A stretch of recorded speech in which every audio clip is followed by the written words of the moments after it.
Lunch and Learn, introducing the Center for Assistive Technology Training, CATT Northwest. All right, welcome everybody. This is our first Lunch and Learn, and I'm really excited to be here. This is officially our big Lunch and Learn, first Lunch and Learn event of the year on behalf of the Northwest Center for Assistive Technology Training, also known as CATT Northwest. And this is where everybody could say, meow. Okay, I know you guys did it on your end, you're just muted. Okay, so we're gonna go into a little bit about what is the CAP program, what do we do? We are here to support you guys, and before we go into all of that, I wanna just take a minute to introduce our team first, so you know who we are and who makes up the CAT team. So some of you know me already, but for those of you who don't, I'm Dr. Ting Su. I coordinate the CAT Northwest program, and I am also a teacher of blind and low vision students, also known as a TVI by trade. This year is my 19th year in the field, which I'm wowed about. And I don't know, I still think of myself as an amateur tech geek because I feel like there's still so much to learn. I'll pass the intro to Leslie. Hi, everybody. Leslie Edmonds, and I just retired from being a teacher of the visually impaired, but I think I can't take it. I can't live without the kids in my life, so we're going to put that on hold for a minute. And I specialize in low vision technology for CAT, and I'm really loving what we're doing. And we're doing trainings and for early learners and coding and lightbox and switch work. And I'm just in awe of how much there is out there and just how hard all the TVIs are working out there in the field. So I'm just loving our team, loving what we're doing, and pleasure to meet you all. And Leslie is also adjuncting at San Francisco State, teaching our old instructional methods class for those of you guys who went through it with me. Big shoes to fill. Not at all. You're expanding and making the program even better. All right, Eli? Hey guys, my name is Eli Sanchez. I'm the non-visual tech trainer for CAT. I've worked across the entire, spectrum of blind and low vision field services. I tell everybody I started from top down. So started working with seniors 65 and older, and then adult services, so 18 to 65, and also up until the past most recent 2 years, it's been K through 12. So 3 to 18. And so I handle anything that talks or does braille for the CAT team. I do the training on it and the boot camps. And Eli is also being very modest. He is also known as the blind mechanic. His recent interview on APH's Connect Center. It's a really great interview. Sometimes I even put things back together, but I always take them apart. Yeah, you got to watch out around this guy. You guys, and so I'm going to go ahead and start sharing our little presentation that we prepared for you today. Okay. Whoops. I'm pretty sure I know what I'm doing. I promise. Okay, here we go. All right. Is that slideshow looking good? Okay, thank you. All right, so on the slide, you just have our names again. Right now, we're a pretty small team. It's just really the three of us, and we take the show on the road or on Zoom in this case. So you also see in this title slide, we are based at the Washington State School for the Blind. That's located in Vancouver, Washington. And we have a really awesome superintendent, Scott McCallum there, who's been a really great supporter of our program. General email on the title slide here. So our general email is CAT, spelled with 2 T's, NW at wssb.wa.gov. And I'm just sharing this, the general email, because it's checked by everybody on our team. So if you're reaching out for the very first time, that's a really good email to use because one of us will catch the email. and you will reply. And if ever you don't get a reply within a day or two, just feel free to shoot us a follow-up again. Sometimes we're on the road, and I always appreciate that extra follow-up personally. For anybody who's on the socials, we can also be found on Instagram, Twitter, although that's not as active these days, Facebook, YouTube, and LinkedIn. So this is where you can keep up to date with all the resources that we're developing constantly, and also get a sense of where the heck are we in case there's an event in your area that you want to attend. So a little bit about the CAT program. It's a really interesting program. So Leslie, pop quiz. What does CAT stand for? Well, that one I know. So the Center for Assistive, oh, well, hold it. The Center for Assistive Technology Training. Is that who I work for? That's right. The thing tends to pop quiz me and I tend to freeze every time. But this one I felt like was a softball. So thank you, Thing. Yeah, I know some people really miss my pop quizzes. Okay, so on the slide, we've got a Venn diagram of APH, AIDB, which stands for Alabama Institute for the Deaf and Blind, and WSSB, which stands for the Washington State School for the Blind. So the CAT program is basically a result of all these partnership organizations. It is funded in the congressional budget, so we are a federally funded program through APH. However, I just want to recognize that it was originally launched by the Alabama Institute for the Deaf and Blind in 2019. So we're lucky that they really paved the way with the funding and the model of the program. And we are another regional CAT program. So right now there is CAT Southeast, that's the one at AIDB. We've got CAT Southwest, that's at the Foundation for Blind Children in Arizona. And some of you might have already worked with CAT Southwest as part of California, because it was only since October that California is now in our CAT Northwest region. So really interesting there. So as I mentioned, the CAT program is powered by APH. Our funding comes directly from APH, who gets the funding directly from Congress. The mission of the CAT program, however, is a little bit different from APH. So whereas APH and the federal quota program is really focused on supporting students and providing materials and media to students, the mission of the CAT program is to provide training and technical assistance related to APH assisted technology using a train the trainer approach. So we work with the people who provide the training to the blind and low vision students. So this is obviously the teachers of blind and low vision students, so the TVIs. It could be O&M specialists, it could be AT specialists, it could be classroom staff and teachers, it could be administrators who end up supporting blind and low vision students. It could be parents. It could be any community organization that touch the lives of blind and low vision students and their families. So I love how broad this mission is, because it allows us to provide technical assistance to any number of people who are interested. For example, in one of our states, we provided technical assistance to a Department of Transportation, where they were holding these city hall meetings talking about city planning, and they knew that there were blind kids in their community, and they wanted to be able to provide tactile graphics to anybody who attended the town hall meetings. So I thought that was a really interesting example. Some other examples are, we have provided technology and trained the TVIs to provide the training to the librarians in certain areas. So this has worked really well in our more rural communities, such as Alaska, and hard to reach communities, such as those in Hawaii, where we can't get to the libraries, but the TVIs are there. And now the TVIs are trained to oversee that tech and the training for the libraries. So I love the trainer approach, just because I feel like this is how we can empower people in their own communities to support one another. And now that training gets passed along. So our purpose for every training that we provide, including today's, is for everybody to leave our training feeling like they can share this information with somebody else immediately.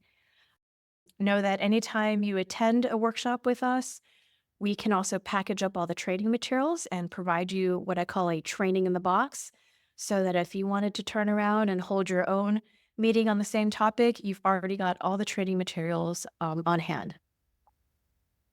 So I do want to emphasize that because our program is funded in the congressional budget, we're able to provide loaners for the technology and the related training at no cost to anybody in the community. So this is really a special part of the CAP program where, I think we've all struggled with the kids getting the tech from APH, but as a teacher, sometimes we need the tech in order to learn it so that we can teach it. So this is that big gap that the CAP program is filling. So just as an FYI, we have a pretty fun coverage region. On the slide here, we have a map of the United States, and it's color coded to reflect the different APH outreach regions. So in California, your outreach specialist is Jenny Wheeler. In the Northwest, the outreach specialist is Leslie Weilbacher. So our Northwest CAT covers Oregon, Washington, Idaho, Montana, Wyoming, Alaska, Hawaii, Guam, Northern Mariana Islands, and American Samoa. And these islands are placed east of Florida, but actually they're in the Pacific Ocean between the United States and Asia and Australia. So they're pretty far out there. And of course, now we've got California. So I need to figure out how to turn this blue. But I also do want to recognize that it is a different APH outreach region and specialist that is supporting you guys. Okay, so what is included in our technical assistance? Well, we basically support all the assistive technology from APH. So this includes the non-visual technology, such as the braille displays, the embossers, screen reader JAWS, and I'll show these all on another screen, and Eli can kind of talk through what all of these devices are. We also support a few things for low vision technology. So those include the video magnifiers and the screen magnification software. And Leslie does some really great trainings and has come up with a ton of extension activities for those devices as well. There's also a number of coding kits. Oh, what's also missing from this list is we have a few things that support kids with extensive support needs. And then finally, the book, the AT book, Access Technology for Blind and Low Vision Accessibility. So this is also available for teachers who would like to get a copy to guide any assessment or instructional practices.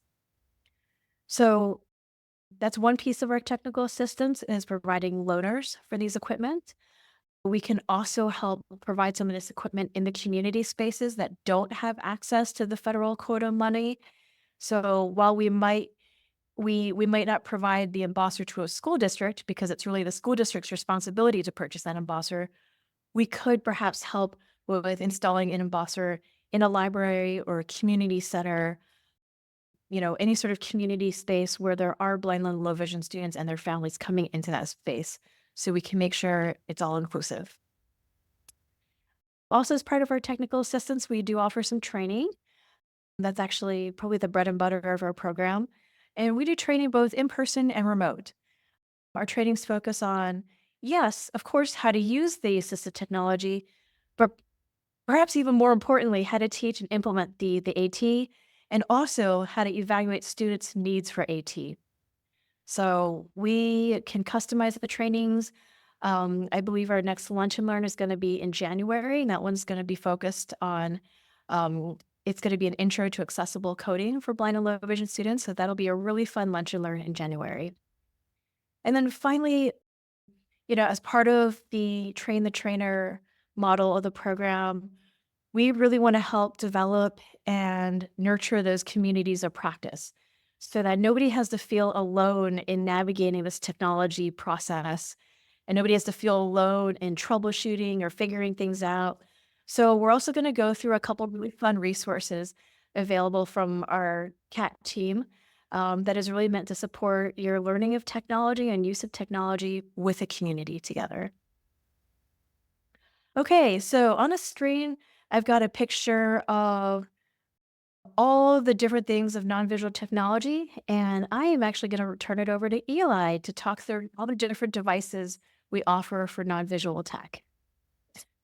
Yeah, so we got both braille displays from APH. So the big 40 cell Mantis, that one is the 40 cell braille display that has a QWERTY keyboard on it. And we also have its little brother, the 20 cell Chameleon. So that one is 20 cells, half as big, and it has the 6-key entry, like the Perkins style keyboard. We we still give out licenses for JAWS, right, Ping? Yes. All right, cool. The reason I ask is because the Freedom Scientific is changing how they give out licenses. So I didn't know if we had transitioned, but we currently still provide licenses. And we have the embossers. So anything you want to emboss tactile graphics, that's what the Pix Blast is for. And then the Page Blaster is the other embosser that mainly it shines when you want to emboss an entire novel. And I think that's everything, right? Well, and the Cadillac, The Cadillac. the butterfly Cadillac. Oh man. All right. Yes, the butterfly Cadillac, the Monarch. I totally forgot about the Monarch. Seeing this is like one of the biggest pieces of tech I have to carry in my backpack. So yeah, the Monarch. It's very new. It is a device that allows you to have tactile graphics pretty much on the go without having to emboss anything. And it also can display Braille at the same time. So pretty sweet stuff. Yeah, multiple lines of Braille at one time. Multiple lines. I forgot the exact dimensions of it. It's written down somewhere. But yeah, multiple lines of Braille. Great. Thanks, Eli. Yeah. Hey. And so what we are doing this year is we can provide some of the devices to those community spaces, as I mentioned, that don't have access to quota funds, but we're otherwise providing the technology on a loaner basis. So this means if you have a student who has a chameleon and now you need to learn it so that you can support that student with it and teach it, we'll send you that chameleon. And, you can keep it, for the year.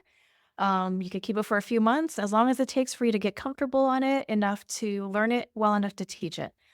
And then when you don't have that immediate teaching need with it anymore, then you send it back and then we can send it back out for somebody else. Same thing with the mantis.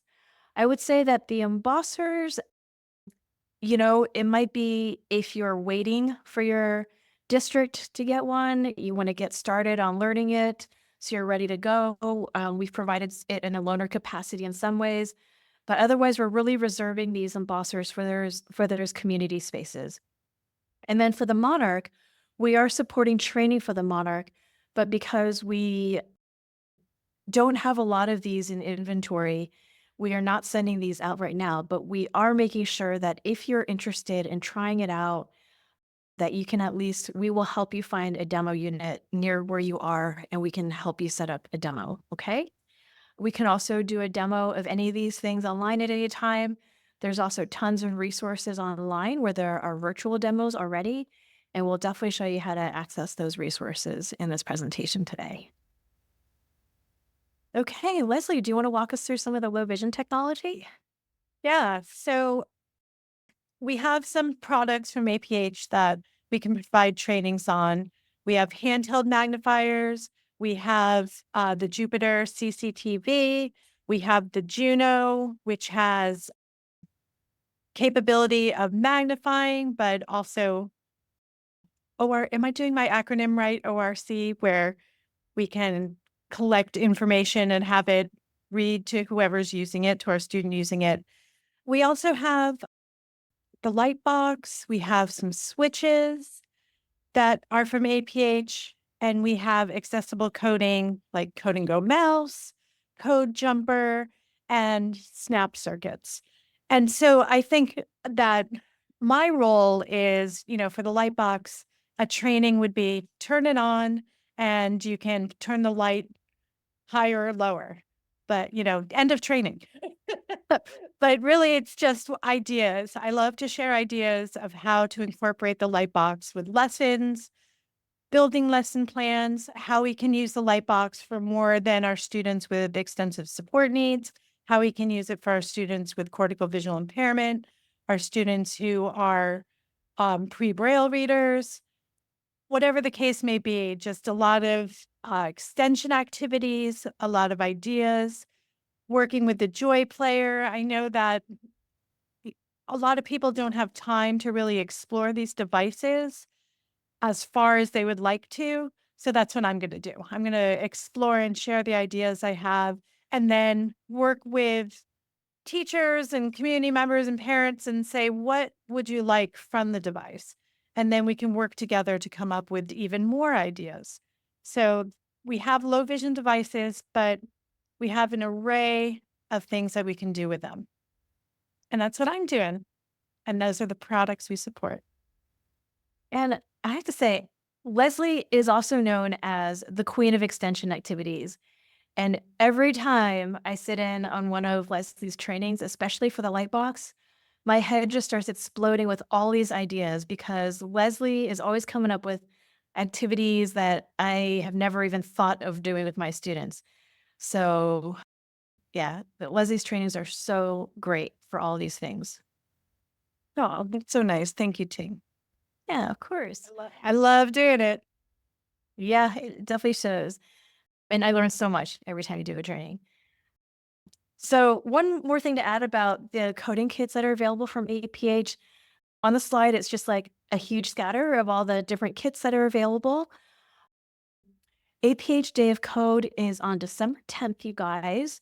It's December 10th. It's going to be a 4-hour virtual event. So if you got some time that afternoon, I believe it's 12 to 4, but I think that might be Eastern time. So actually for us, it might be morning. And so, yeah, it's going to be another fantastic APH Day of Code. In California, CSB, California School for the Blind, is also holding a Day of Code on December 5th. So for you guys in the NorCal area, Northern California area, if you're around Fremont, December 5th is the day to be at CSB for Day of Code. Okay. All right. And finally, here's just a photo of the AT book. I actually just did a webinar with APH for one of their Access Academies on the book. It's actually giving a tour and orientation of the book. So that link is going to be posted sometime soon on APH's YouTube channel.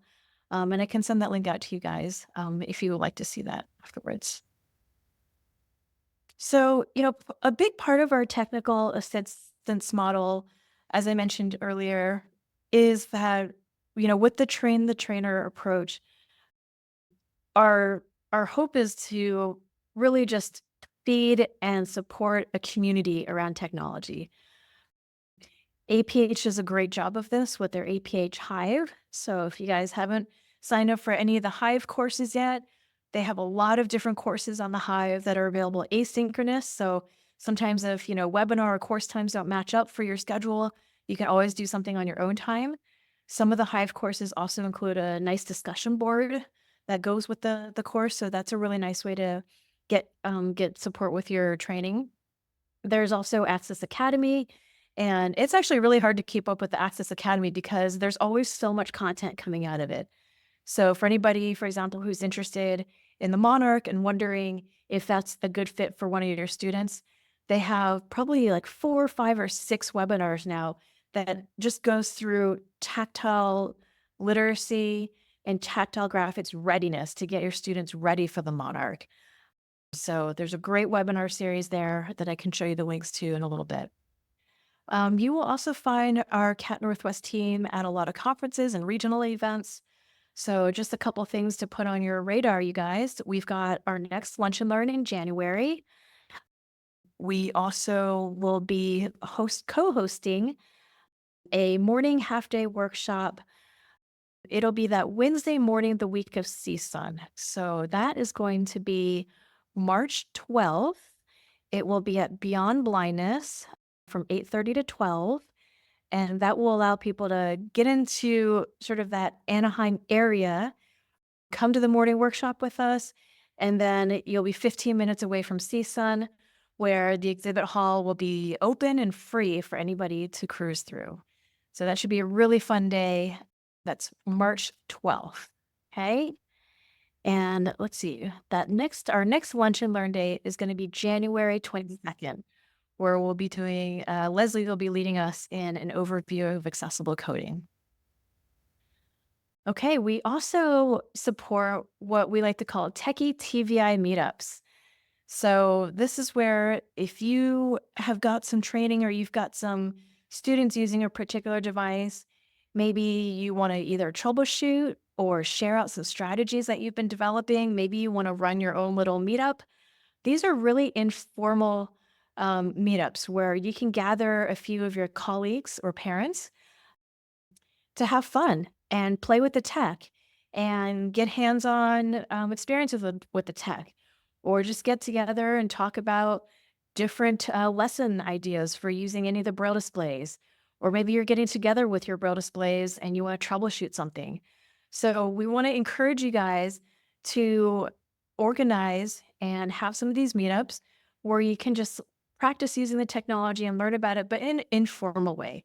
So some of the meetups that have happened in our Northwest region have been at beer garden.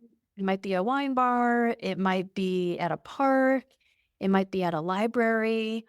Um, and we will support your meetup. So we can't sponsor the alcohol, but we can sponsor a meal with food.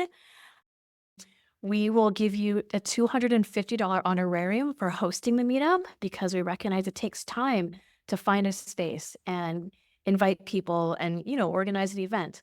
So we want to honor the meetup host with a $250 honorarium. We'll send you a t-shirt.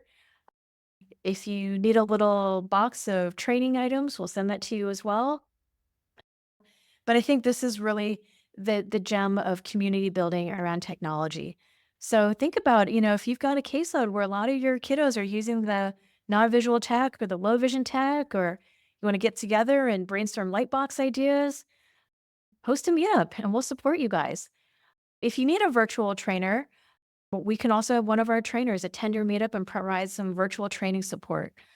We actually did this for a couple of our meetups that happened in Hawaii, where they just wanted to have somebody, on Zoom just in case they ran into any issues with the embosser and that sort of thing. So, but the other thing that we offer are tech boot camps. So we just finished a 4-week boot camp for JAWS. We are going to be running a Chameleon Mantis boot camp for 4 weeks in January. So keep an eye out for that posting. What those boot camps look like is they're typically 4 weeks. The boot camp will assign you, a little handout and some prep activities to try. Then you come live on Zoom, and we'll run a live session on Zoom on Tuesdays from 3:30 to 5. And then we always offer an office hour Thursdays from 4 to 5 p.m. And we just do this for 4 weeks. And the idea is for you to just carve out a little bit of time after your day to come and do some professional development, and you get a free boot camp class. So we do offer ACV REP credit hours for that as well. And again, if you come to a boot camp and you're like, oh man, I would love to rerun this again for either parents or other colleagues who couldn't make it, we'll give you all the materials you need to run your own boot camp and also give you that honorarium as well for running your own event. Okay. So in addition to all of these things that we've kind of got packaged up that we run from our team, we can also customize any sort of one-on-one support. Really, the one-on-one support is probably the minority of what we do. If you just need some help getting out of a snag, you can set up time with a trainer. But the one-to-one format is really not for the ongoing training. It's sort of like, hey, I just need an intensive session, maybe a follow-up, and then I'll continue I'll continue on my way with the resources. Our preference is really to do the group training and to support people in doing community-based training, because I really believe that people learn best with technology when you're learning together. But don't worry, that doesn't mean never contact us if you need some one-on-one support. We're here for that. Okay. Another great way, if you have a quick question about technology, we support the Slack workspace for CATT Northwest. So for those of you who are not familiar with Slack, this is a really nice communications app that's off social media. So it's a great place for posting a quick question about something technology related. We guarantee same day tech support, and Slack is monitored by multiple people on our team. So we've got really great tech expertise on there. Let's say you just can't figure something out about JAWS or one of the Braille displays or an embosser. Just post your question on Slack and you'll get an answer and tons of resources as well. So if you do not already have a Slack account, I definitely recommend setting up a free Slack account first and then go to cattnw.slack.com. And I'll take you through a quick tour of that as well. But before I open up Slack and do the tour, I want to shift gears a little bit and give you a little orientation of all the resources that we have available. Okay. So I'm going to stop the share. Hi, everybody. And welcome to everybody who's just joining that I missed. Okay. Let me get my screens all set up. Okay. Here we go with the share. Okay. So first things first, I am right now on our CATT website. So you could find this by going to the Washington State School for the Blind website, and then you go to services, and then you go to CATT Northwest. Okay. So on our website, you've got our contact information. It's just the main number. And again, there's that main email address. I will say the email address is probably better than the phone. I don't know. We can't seem to figure out the phone situation, but email is great too, because then it's much easier to loop in other people to the email as needed. If you have colleagues who couldn't make it today, or you just want to be able to have a flyer to give out to somebody, there's a little button here where you can click on it and you'll get to the info flyer. This is something that you can share electronically, or you can also print it out and share that with anybody who needs this information. Consider sharing information with parents, because parents who want to be a little bit more involved with their children's tech journey, we can do parent trainings as well. We also have some fun newsletters where we'll be working on getting the fall newsletter out, fall/winter newsletter out soon. But if you want to get caught up about some of the fun things we've done, you can get the summer newsletter and a link to our past newsletter in the spring as well. Okay, here's why I wanted to show you guys the website. We have a couple ways for you guys to get technical assistance. So you can request training from us. So you do training requests. Of course, you can send an email, but the best way is also to fill out this little Google form and tell us what you need for training. And somebody should be getting back to you within a day or two. Same thing if you want to host your own Techie TVI meetup. This is how you can request support for it. And with support, that's meaning let us know that you're doing it so that we can host a meal, give you that honorarium, provide training support. We can also provide ACV REP units for any TVI meetups. Okay. And for those of you who might be joining late, what is a Techie TVI meetup? This is a little info sheet about that goes through explaining what a Techie TVI meetup as well. Okay. And yes, even though it's Techie TVI meetup, anybody can actually host a meetup. It could be a TVI, it could be a parent, it could be a librarian. Anybody can host that meetup. Okay. The idea is that it's an informal gathering about technology. Okay. One of the biggest resources from our team is the AT Resources website. So this is a website that just launched about a month ago. It's a little bigger. So this is meant to be a one-stop shop for resources for every piece of technology from APH. Okay. What we've tried to do is gather everything available and put it all in one place for you. It is a pretty big feat to keep this updated. So if you find a resource that's not here, or you've been using a really great resource, send me an email and let me know about it, and I'll be sure to add it to the website. So first things first, on the homepage, there is a link to our training philosophy video. We have a growing YouTube channel that's at CATT-APH. This is also where you can get that link to our Slack channel. And if you've got colleagues who are in a different CAT region, there are also links to the Southeast and Southwest CAT programs as well on the homepage. Okay, now here's where it gets really fun. I'm going to click on the heading Accessible Coding. And this is where you can find links to all of the different accessible coding products that we support. Quorum is not in the APH, catalog, but it's another really great program for accessible coding for our students and programming. We did develop this TADA curriculum, which stands for Tangible Art and Design Adventures.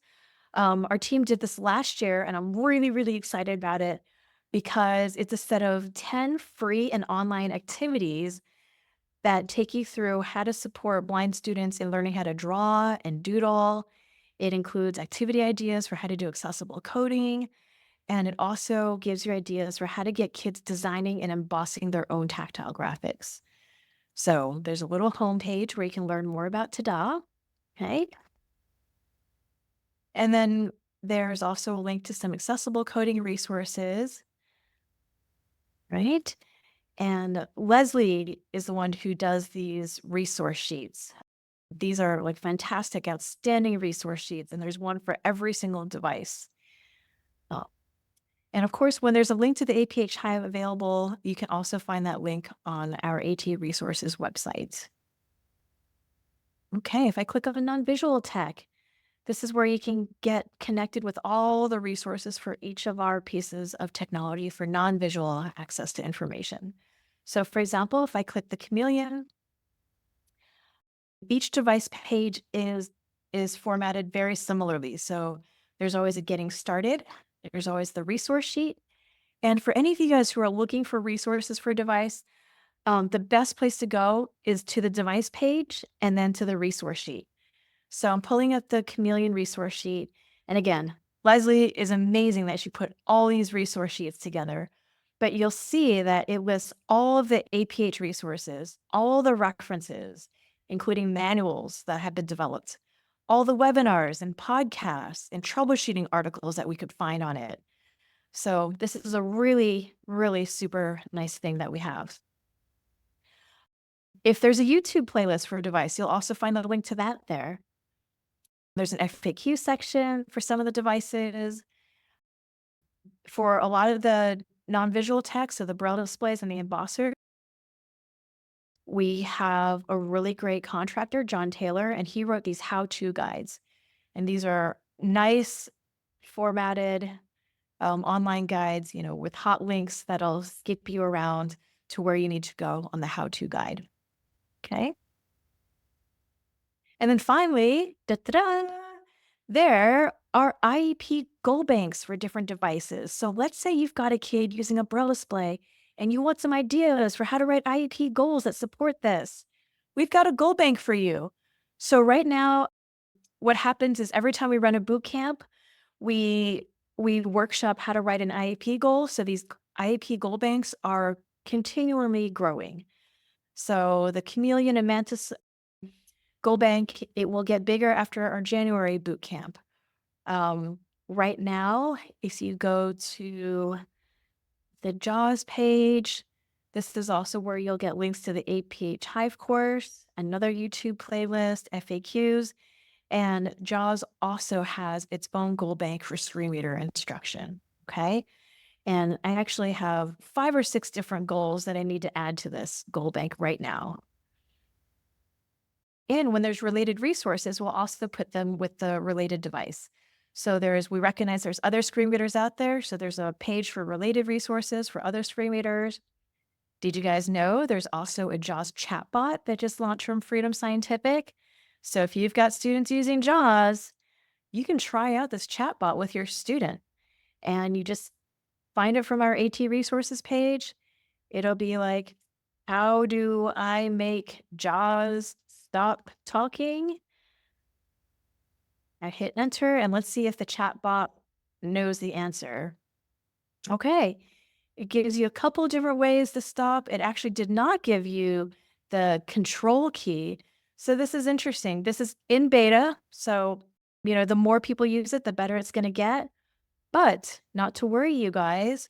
There's yet another chatbot for JAWS in the Braille displays that I'm going to show you in just a second. So if I go back to non-visual tech, there's a page for related tactile graphicacy resources. This is going to be especially important if you've got students where you maybe are feeling very excited about the Monarch and you want to get them ready for a device like the Monarch. This is where you're going to start with getting the students' tactile graphic skills ready. Okay, so right now I'm on the page for non-visual tech. There is a link to Michael Cantino's chatbots for non-visual tech. This is super duper exciting. If you click on the link, oh no. Okay, not to worry, we found it. I got a page not found, but we've refound it. So on the sidebar, it's AI chatbots, and it uses ChatGPT. So you just create a free account and you go to chatgpt.com and you can add these chatbots. So it's kind of like what we just tried with the Freedom Scientific one, except I know for a fact that if you ask the question, how do I make JAWS stop talking? It will give you the correct answer for just hit the control key. Okay. So these are also nice ways to get a quickie question answered if you just forget that key command and you don't feel like slogging through a big cheat sheet of key commands. Okay. All right. We've got a page for the low vision tech as well. What's nice about the low vision tech page is if you're not sure which magnifier is a good fit for your student, there is a magnifier comparison chart. So you can check that out. And then we've got a couple of things for extensive support needs, but we recognize that, beyond the select switch, mini light box, and the Joy player, there's other switch resources. So this page is also getting built out. And I'm just starting to build out the page for AT teaching and assessment. Right now, we just have the page planning for AT. So, getting started, here are the forms and checklists from the AT book. Here's how to get the AT book. And then there's a link to a YouTube playlist with a few videos that I created that are all about tech assessment and planning for instruction with technology. Okay. All right. So, oh yes, I was going to show you guys Slack. So when you get on Slack for the first time, this is what you'll see. Along the left, wherever you see these hashtags or for other people, pound signs, these are what's referred to as Slack channels. So a Slack channel organizes our information. The water cooler is just sort of like a general, area for exchanging information about anything. You'll see that a couple people have posted stuff on there. Let's say I want to go into the Chameleon channel. This is all the information related to the Chameleon. And this is where people can drop in questions. So the Pix Blaster is pretty lively of people asking questions about it and they get answers. So it's pretty active.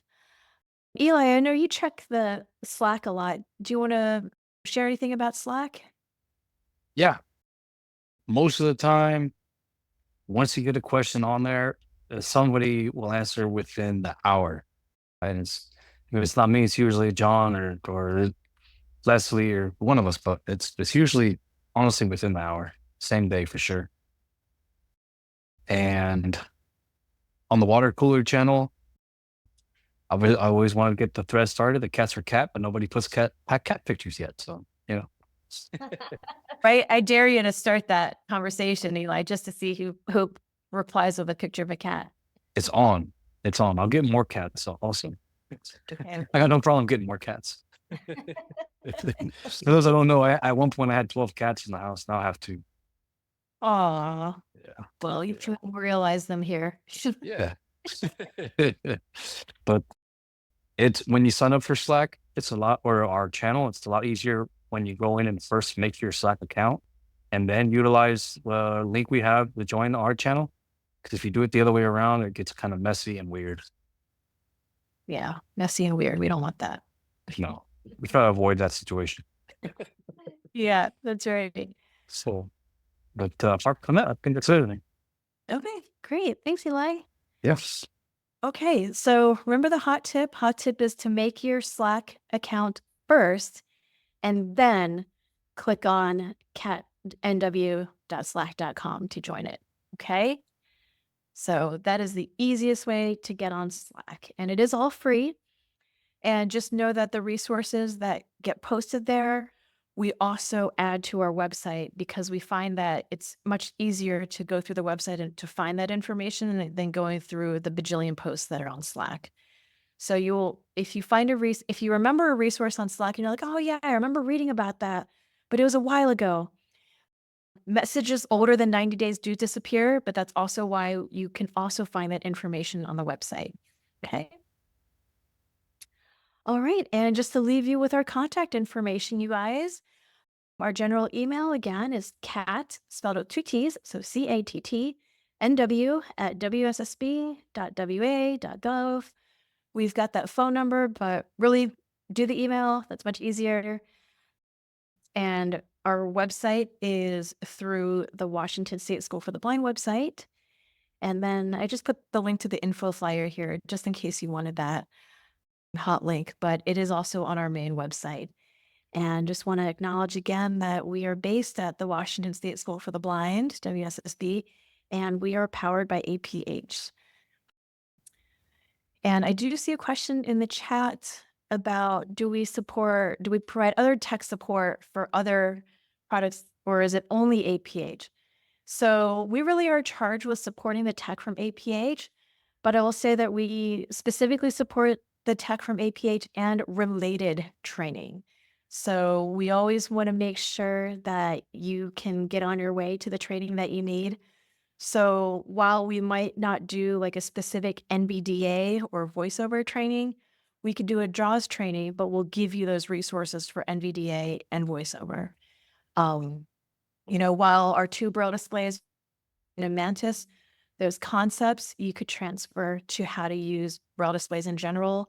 And we can also help you think through, is the Chameleon or Mantis the best fit for my student? Or do you need to look elsewhere?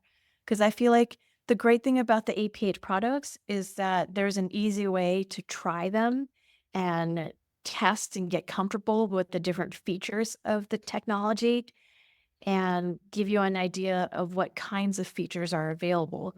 So this can help inform you in figuring out, is this the right device or is it not for a student? Sometimes it's a really good starter device for a student, especially like something like the Chameleon or the Mantis. You might trial it, and then maybe the student has it for a little bit, but then you got to know when the student might need something different. And I think that's just as so. Yeah, if any of you guys are not sure what devices are within our purview of support, just check out that AT resources website again, and you can find the whole listing of devices there. The website again is at https://bit.ly/aph-at-resources. The link can also be found on our main CAT website. And with that, thank you everybody for joining today, and I hope you'll make it to our next Lunch and Learn. Take care out there. CATT, Center for Assistive Technology Training Northwest. The CAT program is funded by a federal appropriation and works in partnership with the American Printing House for the Blind and Alabama Institute for the Deaf and Blind. Logos: APH, AIDB, and WSSB.